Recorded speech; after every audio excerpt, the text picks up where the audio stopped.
আমরা class 9-এর physical সায়েন্সের 5 number অধ্যায় শক্তির ক্রিয়া, কার্য, ক্ষমতা ও শক্তি এই চ্যাপ্টারটি পড়ছিলাম।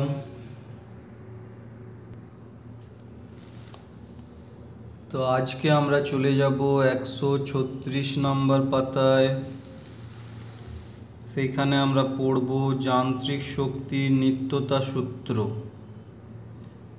যান্ত্রিক শক্তির নিত্যতা সূত্র আমরা এর আগে পড়েছি যে যান্ত্রিক শক্তিকে দুটি ভাগে ভাগ করা যায়, একটা হচ্ছে স্থিতি শক্তি আর একটা হচ্ছে গতি শক্তি। ঠিক আছে, যান্ত্রিক শক্তিকে দুটি ভাগে ভাগ করা যায়, একটা হচ্ছে স্থিতি শক্তি আর একটা হচ্ছে গতি শক্তি। তো কোনো বস্তুর স্থিতি শক্তি ও গতি শক্তির যোগফলকে তার মোট যান্ত্রিক শক্তি বলে। তাহলে কোনো বস্তুর স্থিতি শক্তি ও গতি শক্তির যোগফলকে তার মোট যান্ত্রিক শক্তি বলে। এবার যান্ত্রিক শক্তির নিত্যতা সূত্রটা কি দেখো, বলছে ঘর্ষণ বা অন্য কোনো অপচয়ী বলের ক্রিয়ায় যদি কোনো শক্তির অপচয় না ঘটে তবে কোনো বস্তুর স্থিতিশক্তি ও গতিশক্তির যোগফল সর্বদা ধ্রুবক থাকে, অর্থাৎ বস্তুটির মোট যান্ত্রিক শক্তি ধ্রুবক থাকে। একেই যান্ত্রিক শক্তির নিত্যতা সূত্র বলে। তাহলে আবার বলছি, দেখো এই যান্ত্রিক শক্তির নিত্যতা সূত্র বা যান্ত্রিক শক্তি সংরক্ষণ সূত্র এটা কিন্তু খুব ইম্পর্ট্যান্ট। ঠিক আছে, এই সূত্রটা তোমরা খুব ভালো করে পড়বে যে ঘর্ষণ বা অন্য কোনো অপচয়ী বলের ক্রিয়ায় যদি কোনো শক্তির অপচয় না ঘটে তবে কোনো বস্তুর স্থিতিশক্তি ও গতিশক্তির যোগফল সর্বদা ধ্রুবক থাকে, অর্থাৎ বস্তুটির মোট যান্ত্রিক শক্তি ধ্রুবক থাকে। একে যান্ত্রিক শক্তির নিত্যতা সূত্র বলে। তো দেখো এই বিষয়টা আমরা একটা উদাহরণ দিয়ে দেখব। এই বিষয়টা আমরা একটা উদাহরণ দিয়ে দেখব। উদাহরণটি হলো এরকম যে অভিকর্ষের প্রভাবে অবাধে পতনশীল বস্তুর মোট যান্ত্রিক শক্তি ধ্রুবক থাকে, এটা প্রমাণ করতে হবে।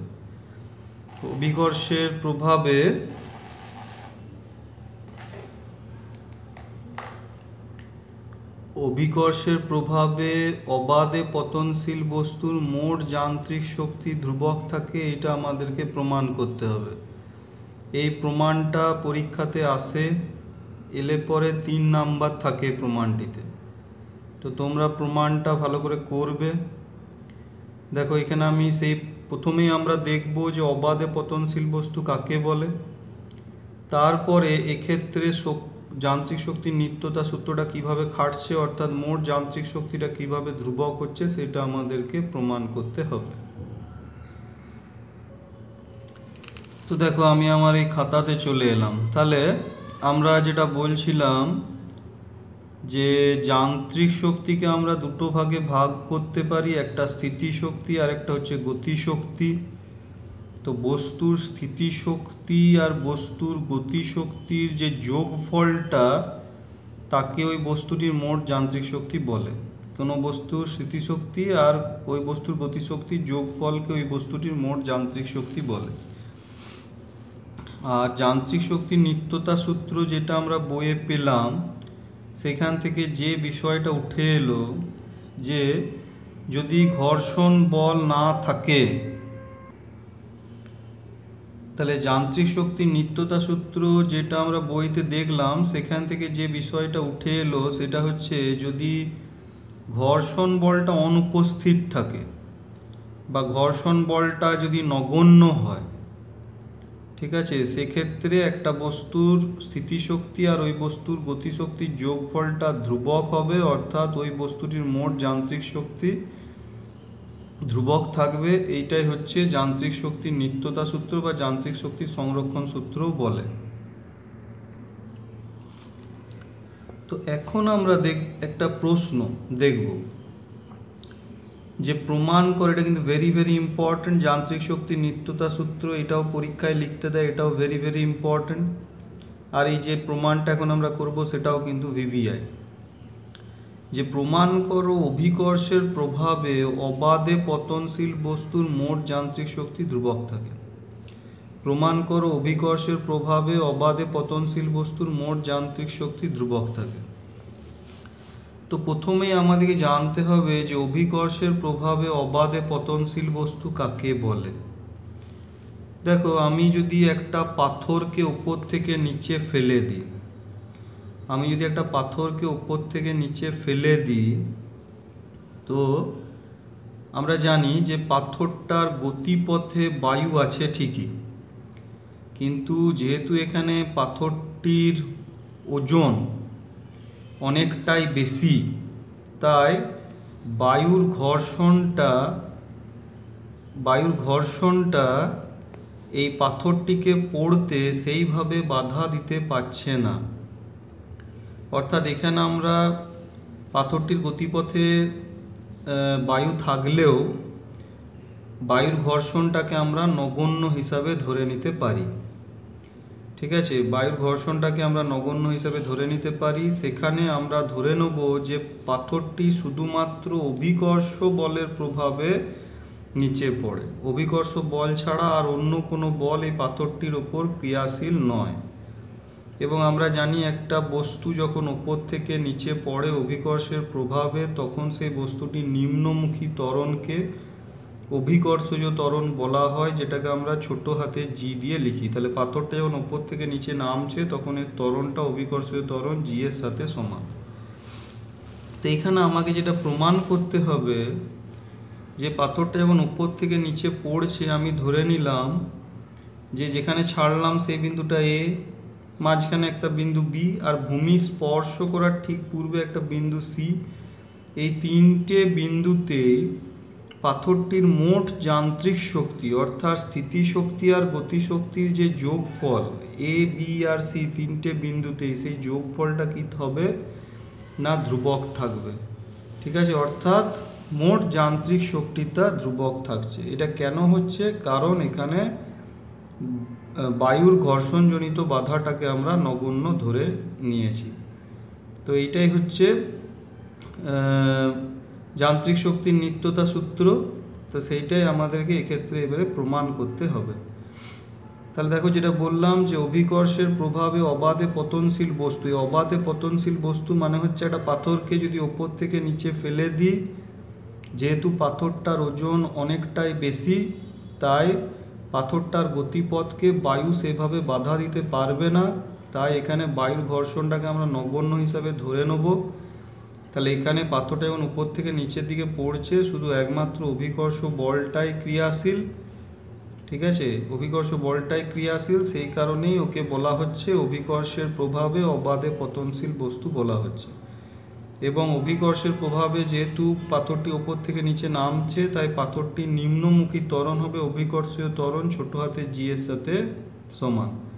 এবং এক্ষেত্রে আমরা দেখাতে পারবো যে পাথরটির গতিপথে ওপর থেকে নিচ অবধি যে নেমে যাচ্ছে, তার গতিপথে আমরা যদি তিনটে বিন্দু নিয়ে নিই এ বি সি, সেই তিনটে বিন্দুতেই পাথরটির স্থিতিশক্তি এবং পাথরটির গতিশক্তির যোগফল অর্থাৎ মোট যান্ত্রিক শক্তিটাই তিনটে বিন্দুতে ধ্রুবক থাকবে। তিনটে বিন্দু কেন, আমরা যতগুলোই বিন্দু নিতাম না কেন সব বিন্দুতেই ধ্রুবক থাকতো। অর্থাৎ এখানে যান্ত্রিক শক্তির নিত্যতা সূত্রটা কি হচ্ছে না প্রযোজ্য হচ্ছে। ঠিক আছে, তো সেইটাই এখন আমরা প্রমাণ করব। আমরা ওর গতিপথে তিনটে বিন্দু ধরে নেব। তো দেখো আমরা কি করেছি, দেখো এখানে প্রথমে এই দাগটা হচ্ছে ভূপৃষ্ঠটাকে আমরা নির্দেশ তল হিসাবে ধরে নিলাম। এখানে উচ্চতা হচ্ছে 0, অর্থাৎ ভূপৃষ্ঠের সাপেক্ষে আমরা সব বিন্দুগুলির উচ্চতা মাপব। এবারে পাথরটিকে আমরা ধরে নিচ্ছি এ বিন্দু থেকে ছাড়লাম। তাহলে যেহেতু এ বিন্দু থেকে ছাড়ছি, এ বিন্দুতে পাথরের প্রাথমিক বেগ ইউ সমান কত হবে 0। ভূপৃষ্ঠ থেকে এ বিন্দুর উচ্চতা ধরলাম এইচ। এবারে পাথরটাকে ছেড়ে দেওয়া হলো। তো পাথরটা যখন বি বিন্দুতে নেমে এলো, ধরে নিলাম ওর বেগটা বৃদ্ধি পেয়ে হলো ছোট হাতের ভি। এবং এ থেকে বি আসতেও কতটা দূরত্ব অতিক্রম করে এসছে না এক্স। তাহলে বি বিন্দুর উচ্চতা কত হবে ভূপৃষ্ঠ থেকে না এইচ মাইনাস এক্স। এবারে সি বিন্দুটা হচ্ছে এখানে ভূপৃষ্ঠ স্পর্শ করার ঠিক পূর্বে। ভূপৃষ্ঠ স্পর্শ করলে কিন্তু নয়, সি বিন্দুটা কিন্তু ভূপৃষ্ঠকে স্পর্শ করে নেই, সি বিন্দুটা আছে ভূপৃষ্ঠ স্পর্শ করার ঠিক পূর্বে। এইখানে যখন এসেছে পাথরটা, তখন ওর বেগটা বৃদ্ধি পেয়ে হয়ে গেছে ধরে নিই ক্যাপিটাল ভি। তো আমাদেরকে এবারে এ বি আর সি তিনটে বিন্দুতেই মোট যান্ত্রিক শক্তিগুলো বের করে দেখাতে হবে যে তিনটেই হচ্ছে সমান।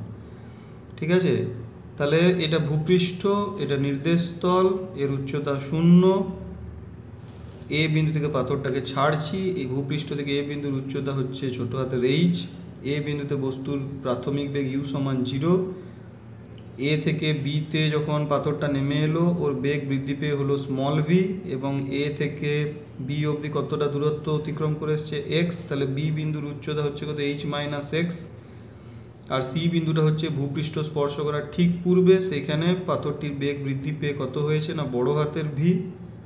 ঠিক আছে, সুতরাং সি বিন্দুটা যেহেতু ভূপৃষ্ঠ স্পর্শ করার ঠিক পূর্বে, সি বিন্দুর উচ্চতাটা আমরা প্রায় 0 ধরে নিতে পারি। এবার আমরা একটা একটা করে দেখি যে এ বি এবং সি তিনটে বিন্দুতে মোট যান্ত্রিক শক্তি কত কত হচ্ছে। তা আমরা এখানে ধরে নিচ্ছি, দেখো যে বস্তুটার ভর হচ্ছে ছোট হাতের এম, ধরি বস্তুর ভর ছোট হাতের এম, তাহলে এ বিন্দুতে বস্তুর মোট যান্ত্রিক শক্তি মানে হচ্ছে কি স্থিতিশক্তি প্লাস গতিশক্তি। তো যেহেতু এ বিন্দুটা এইচ উচ্চতায় আছে, তাহলে এ বিন্দুতে বস্তুর স্থিতিশক্তি কত হবে, অভিকর্ষীয় স্থিতিশক্তি আমরা জানি mgh, আর গতিশক্তির ফর্মুলা হচ্ছে হাফ এম ইউ স্কোয়ার, মানে হাফ ইন্টু ভর ইন্টু বেগের স্কোয়ার। তো এ বিন্দুতে বেগ ইউটা কত 0, তো যেহেতু ইউটা 0, তাহলে এ বিন্দুতে গতিশক্তিও 0 হয়ে যাবে, তাহলে এ বিন্দুতে মোট যান্ত্রিক শক্তি কত হয়ে গেল না mgh। ঠিক আছে, আবার বলছি দেখো, ধরি বস্তুটার ভর হচ্ছে ছোট হাতের এম, এ বিন্দুতে বস্তুর মোট যান্ত্রিক শক্তি সমান স্থিতিশক্তি প্লাস গতিশক্তি। যেহেতু এ বিন্দুটা ভূপৃষ্ঠ থেকে এইচ উচ্চতায় আছে, তাই এ বিন্দুতে স্থিতিশক্তি হবে mgh, অভিকর্ষীয় স্থিতিশক্তি, আর এ বিন্দুতে গতিশক্তি হচ্ছে হাফ ইন্টু ভর ইন্টু বেগের স্কোয়ার, মানে হাফ ইন্টু ভর মানে এম, আর প্রাথমিক বেগ হচ্ছে ইউ তার স্কোয়ার। কিন্তু এ বিন্দুতে বস্তুর বেগ ইউ সমান 0, তাহলে গতিশক্তিটাও 0 হয়ে যাবে, তাহলে এ বিন্দুতে বস্তু শুধুমাত্র স্থিতিশক্তি থাকছে, তাহলে এ বিন্দুতে বস্তুর মোট যান্ত্রিক শক্তি mgh এর সাথে সমান হয়ে গেল। এবারে দেখো বি বিন্দুতে বস্তুর মোট যান্ত্রিক শক্তি, আবার স্থিতিশক্তি প্লাস গতিশক্তি। তো বি বিন্দুর উচ্চতা দেখো ভূপৃষ্ঠ থেকে কত এইচ মাইনাস এক্স, বি বিন্দুর উচ্চতা হচ্ছে কত এইচ মাইনাস এক্স, এ থেকে বিতে আসতে গিয়ে বস্তুটাকে এক্স দূরত্ব অতিক্রম করতে হয়েছে, কিন্তু বি বিন্দুর উচ্চতা ভূপৃষ্ঠ থেকে কত হচ্ছে এইচ মাইনাস এক্স। তাহলে আমাদের স্থিতিশক্তির ফর্মুলা হচ্ছে,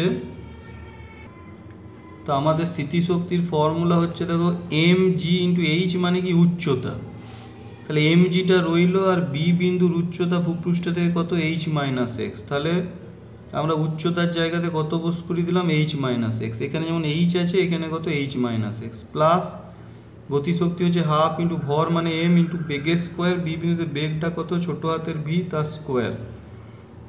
ঠিক আছে, এবারে এম জিটা এখানে ব্র্যাকেটের বাইরে আছে, তাহলে M G H minus M G X গুণ করে দিলাম দুটোকে। আর এইখানে একটা জিনিস দেখো, আমরা এই ফর্মুলাটা পড়েছি যে ভি স্কোয়ার সমান ইউ স্কোয়ার প্লাস 2as, এখানে বস্তুর প্রাথমিক বেগ এতে ইউটা কত 0, ইউটা 0, এ মানে হচ্ছে বস্তুর ত্বরণ, তো এখানে বস্তুর ত্বরণ হচ্ছে অভিকর্ষজ ত্বরণ ছোট হাতের জি এর সাথে সমান, এস মানে হচ্ছে বস্তু দ্বারা অতিক্রান্ত দূরত্ব এস, তো এ থেকে বি অবধি আসতে বস্তু কত দূরত্ব অতিক্রম করেছে এ বি মানে হচ্ছে এক্স। তাহলে এইখানে যদি আমি ইউটা 0 বোস করিয়ে দিই, আর এর জায়গায় জি বোস করিয়ে দিই, আর এস এর জায়গায় এক্স বোস করিয়ে দিই, তাহলে ভি স্কোয়ার সমান পড়ে থাকছে দেখো 2gx, তো ভি স্কোয়ার সমান 2gx বোস করে দিলাম, 2 ক্যান্সেল হয়ে গেল, কত হলো এখানে mgx, তাহলে এখানে মাইনাস mgx এখানে প্লাস mgx কেটে গিয়ে কত হয়ে যাচ্ছে mgh। তাহলে আবার দেখো এ বিন্দুতে মোট যান্ত্রিক শক্তিটাও mgh ছিল, আবার বি বিন্দুতেও বস্তুর মোট যান্ত্রিক শক্তি কত হলো mgh, একই রইল কিন্তু। ঠিক আছে, আবার রিপিট করছি দেখো বি, তাহলে দেখো আমি আরেকবার রিপিট করে দিচ্ছি যে বি বিন্দুতে বস্তুর মোট যান্ত্রিক শক্তি যান্ত্রিক শক্তি মানে হচ্ছে স্থিতিশক্তি প্লাস গতিশক্তি। তো স্থিতিশক্তির ফর্মুলা হচ্ছে mgh, mgটা রইল, আর h মানে হচ্ছে উচ্চতা। তো বি বিন্দুটা কতটা উচ্চতায় আছে, ভূপৃষ্ঠ থেকে h মাইনাস এক্স উচ্চতায় আছে, তাই এখানে আমরা h এর জায়গায় কত লিখে দেবো, h মাইনাস এক্স, প্লাস গতিশক্তি হচ্ছে হাফ ইন্টু ভর মানে হচ্ছে m ইন্টু বি বিন্দুতে বস্তুর বেগ ছোট হাতের v তার স্কোয়ার। mgটা h এর সাথেও গুণ হলো, mgh মাইনাস এক্সের সাথে গুণ হয়ে মাইনাস mgx হলো। এইবারে নেক্সট হচ্ছে দেখো, আমরা একটা সম্পর্ক জানি যে V square equals to U square plus 2as। এখানে ইউ মানে হচ্ছে এ বিন্দুতে বস্তুর প্রাথমিক বেগ, ইউটা 0, তাহলে ইউটা 0। এ মানে হচ্ছে বস্তুর ত্বরণ, তো আমরা দেখেছি বস্তুর নিম্নমুখী ত্বরণ অভিকর্ষীয় ত্বরণের সাথে সমান, অর্থাৎ জি, তাহলে এ সমান জি। আর এস মানে হচ্ছে বস্তুটা এ থেকে বি অবধি আসতে কতটা দূরত্ব অতিক্রম করে এসেছে, তাহলে এস সমান কত হবে, এ বি মানে হচ্ছে এক্স। ঠিক আছে, তাহলে দেখো ইউ যদি 0 এর জায়গাতে ছোটো হাতে জি আর এস এর জায়গায় এক্স বসায়, তাহলে ভি স্কোয়ার সমান চলে আসছে 2gx। সেটা এখানে বস করে দিলাম, 2 ক্যান্সেল হয়ে গেল। তাহলে আমার পড়ে থাকছে দেখো এখান থেকে mgx, আর এখান থেকে এসেছে mgh minus mgx, minus mgx plus mgx cancel হয়ে পড়ে রইল কত না mgh। তাহলে বি বিন্দুতেও বস্তুর মোট যান্ত্রিক শক্তি প্রমাণিত হলো কত না mgh। এবার আমরা লাস্ট যেটা বের করব সেটা হচ্ছে, এবার আমরা লাস্ট যেটা বের করব দেখো সি বিন্দুতে বস্তুর মোট যান্ত্রিক শক্তি। তো সি বিন্দুটা হচ্ছে ভূপৃষ্ঠ স্পর্শ করার ঠিক পূর্বে, সুতরাং সি বিন্দুর উচ্চতাটা আমরা প্রায় 0 ধরে নিতে পারি। ঠিক আছে, তো মোট যান্ত্রিক শক্তি মানে স্থিতিশক্তি প্লাস গতিশক্তি। তো স্থিতিশক্তির ফর্মুলা কি mg ইন্টু উচ্চতা h। তো সি বিন্দুটা প্রায় ভূপৃষ্ঠ স্পর্শ করার ঠিক পূর্বে, তাহলে ওর উচ্চতা কত 0। তাহলে সি বিন্দুতে উচ্চতা যদি 0 হয় তাহলে স্থিতিশক্তিটা হয়ে গেল কত 0। তাহলে সি বিন্দুতে শুধুমাত্র গতিশক্তি থাকবে বস্তুটির। গতিশক্তির ফর্মুলা কত, হাফ ইন্টু ভর m ইন্টু সি বিন্দুতে বেগ কত, বড় হাতের ভি তার স্কোয়ার। ঠিক আছে, তাহলে আমরা যেটা পেলাম দেখো যে সি বিন্দুতে বস্তুটির মোট যান্ত্রিক শক্তি সমান স্থিতিশক্তি প্লাস গতিশক্তি। সি বিন্দুটা যেহেতু ভূপৃষ্ঠ স্পর্শ করার ঠিক পূর্বে, তাই সি বিন্দুর উচ্চতা আমরা ধরবো কত 0। তাহলে সি বিন্দুতে স্থিতিশক্তি হচ্ছে mg ইন্টু উচ্চতা h, সেটা কত 0। তাহলে সি বিন্দুতে স্থিতিশক্তি হয়ে গেল কত 0। তাহলে সি বিন্দুতে বস্তুটি শুধুমাত্র গতিশক্তি থাকবে, এবং সেই গতিশক্তিটা কত, হাফ ইন্টু ভর m ইন্টু সি বিন্দুতে বেগ কত, বড় হাতের ভি তার স্কোয়ার। ঠিক আছে, এবার আমরা আবার এই ফর্মুলাটা V square equals to U square plus 2as, এইখান থেকে দেখো সি বিন্দুতে অন্তিম বেগ হচ্ছে বড় হাতের ভি, তাহলে বড় হাতের ভি এর স্কোয়ার সমান U square plus 2as। V square equals to U square plus 2as, এই ফর্মুলা থেকে আমরা যেটা লিখতে পাচ্ছি যে সি বিন্দুতে বস্তুটির অন্তিম বেগ বড় হাতের ভি তার স্কোয়ার সমান ইউ স্কোয়ার প্লাস 2as। ঠিক আছে, ইউ স্কোয়ার প্লাস 2as। এবারে ইউ মানে হচ্ছে এ বিন্দুতে বস্তুটির প্রাথমিক বেগ, সেটা কত 0। বস্তুর ত্বরণ এটা অভিকর্ষিত ত্বরণ জি এর সাথে সমান। আর এস মানে হচ্ছে এ থেকে সি অবধি আসতে বস্তুটা কতটা দূরত্ব অতিক্রম করে এসেছে। তো এই যে দেখো এ থেকে সি অবধি আসতে বস্তুটা এইচ দূরত্ব অতিক্রম করে এসেছে, এ থেকে সি অবধি আসতে বস্তুটা এইচ দূরত্ব অতিক্রম করে এসেছে। তাহলে এস সমান হচ্ছে এসি সমান কত এইচ। তাহলে আমার বড় হাতের ভি স্কোয়ারটা কত চলে আসছে দেখো, আমি ইউ এর জায়গাতে 0 বোস করালাম, এ এর জায়গাতে জি বোস করালাম, এস এর জায়গাতে এইচ বোস করালাম, তাহলে বড় হাতের ভি স্কোয়ার সমান চলে আসছে 2gh। সেইটা এখানে বোস করিয়ে দিলাম, 2 কেটে গেল, তাহলে পড়ে রইল কত mgh। এবার ভালো করে দেখো তাহলে যে দেখো এ বিন্দুতে বস্তুটির মোট যান্ত্রিক শক্তি mgh, বি বিন্দুতে বস্তুটির মোট যান্ত্রিক শক্তিও mgh, ভূপৃষ্ঠ স্পর্শ করার ঠিক পূর্বে সি বিন্দুতেও বস্তুটির মোট যান্ত্রিক শক্তিও কত mgh। তাহলে আমরা যেটা পাচ্ছি যে এ বিন্দুতে বস্তুর মোট যান্ত্রিক শক্তি সমান বি বিন্দুতে বস্তুর মোট যান্ত্রিক শক্তি সমান সি বিন্দুতে বস্তুর মোট যান্ত্রিক শক্তি, অর্থাৎ বস্তুটির মোট যান্ত্রিক শক্তি ধ্রুবক থাকছে, অর্থাৎ বস্তুটির মোট যান্ত্রিক শক্তি ধ্রুবক থাকছে। সুতরাং এখানে আমরা এই যে প্রশ্নটা ছিল যে প্রমাণ করো অভিকর্ষের প্রভাবে অবাধে পতনশীল বস্তুর মোট যান্ত্রিক শক্তি ধ্রুবক থাকে, এইটা আমরা প্রমাণ করতে পারলাম। এবং এক্ষেত্রে যান্ত্রিক শক্তির নিত্যতা সূত্রটাও প্রযোজ্য হলো। ঠিক আছে, তাহলে এখানে আমরা প্রমাণ করলাম যে অবাধে পতনশীল বস্তুর ক্ষেত্রে, অভিকর্ষের প্রভাবে অবাধে পতনশীল বস্তুর ক্ষেত্রে মোট যান্ত্রিক শক্তিটা ধ্রুবক থাকে, অর্থাৎ যান্ত্রিক শক্তির নিত্যতা সূত্রটা প্রযোজ্য হলো। কারণটা কি এখানে? কারণ বায়ুর বাধাজনিত যে ঘর্ষণ বলটা সেটাকে আমরা নগণ্য ধরে নিয়েছি। ঠিক আছে,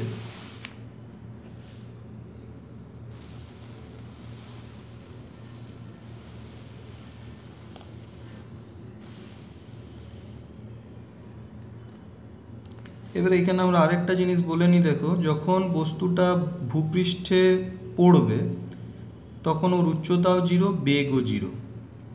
সুতরাং ভূপৃষ্ঠে যখন আসবে তখন বস্তুটার কোনো স্থিতিশক্তিও থাকবে না, কোনো গতিশক্তিও থাকবে না, অর্থাৎ মোট যান্ত্রিক শক্তিটা শূন্য হয়ে যাবে। কিন্তু আমরা জানি একটা শক্তি অন্য শক্তিতে রূপান্তরিত হয়। ঠিক আছে, তাহলে কি বললাম? বস্তু যখন ভূপৃষ্ঠে এসে পড়বে তখন বস্তুর উচ্চতা শূন্য, বেগও শূন্য, স্থিতিশক্তি শূন্য, গতিশক্তি শূন্য, বস্তুর মোট যান্ত্রিক শক্তিও শূন্য। কিন্তু আমরা জানি একটা শক্তি অন্য শক্তিতে রূপান্তরিত হয়ে যায়।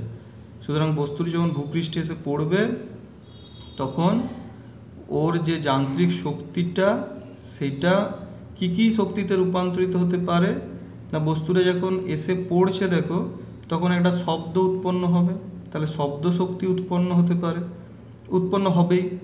বস্তুটা পড়ার পরে আমরা জানি বস্তু যখন এসে ঠোকা লাগছে ভূপৃষ্ঠের ওই জায়গাটাও গরম হতে পারে, বস্তুটাও গরম হয়ে যেতে পারে, সুতরাং তাপ শক্তিও উৎপন্ন হতে পারে। ঠিক আছে, সুতরাং যান্ত্রিক শক্তিটা ভূপৃষ্ঠে পড়ার পরে সেটা তাপ শক্তি, শব্দ শক্তি ইত্যাদিতে রূপান্তর হতে পারে। খুব জোরে যদি এসে পড়ে সেক্ষেত্রে অনেক সময় আমরা দেখি কি, যদি কংক্রিটের সান হয়, মেঝে হয়, তখন মানে আলোর ছটাও বেরিয়ে আসতে পারে আর কি।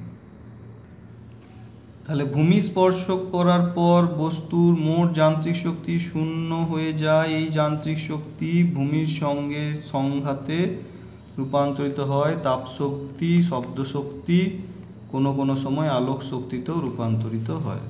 ঠিক আছে, এবার তোমাদের বইতে 137 পাতায় চলে যাবে। সেইখানে দেখো এই যে গাণিতিক সমস্যার সমাধান কতগুলো অঙ্ক আছে, তো সেইখানে তোমরা এই 1-এর অঙ্কটা, 2-এর অঙ্কটা, 4-এর অঙ্কটা আর পরের পাতায় 6-এর অঙ্কটা, এই কটা অঙ্ক ভালো করে করবে। ঠিক আছে, তাহলে গাণিতিক সমস্যার সমাধান এখান থেকে 1, 2, 4 আর পরের পাতায় 6-এর অঙ্কটা, এই অঙ্কগুলো ভালো করে করবে বাড়িতে। ঠিক আছে, এটা এই অবধি রইল তাহলে।